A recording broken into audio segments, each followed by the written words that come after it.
مسجد نبوی صلی اللہ علیہ وآلہ وسلم اور مسجد الحرام میں عید الفطر کی نماز ادا کر دی گئی۔ امام نے خطبہ دیتے ہوئے کہا کہ اللہ تعالیٰ عالم اسلام میں باہمی محبت اور الفت پیدا فرمائے۔ اللہ تعالیٰ نے انسانوں اور جنوں کو اپنی عبادت کے لیے پیدا کیا۔ زمین اور آسمان اور تمام مخلوقات کو اللہ نے پیدا کیا۔ اللہ کے احکامات اور نبی صلی اللہ علیہ وآلہ وسلم کی تعلیمات پر عمل کرنے میں ہی نجات ہے۔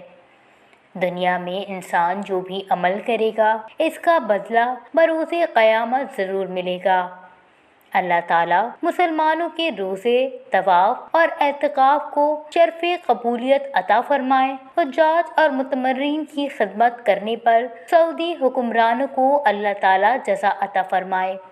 روزے داروں کے لیے ایک خوشی افطار اور دوسری جب وہ اپنے رب سے ملے گا۔ اللہ تعالیٰ مسلمانوں کو ہر قسم کے شر، آفات، بلاؤں اور پریشانیوں سے محفوظ رکھے۔ محمد صلی اللہ علیہ وآلہ وسلم اعلیٰ اخلاق کے مالک تھے اور امت کو بھی یہی تعلیم دی۔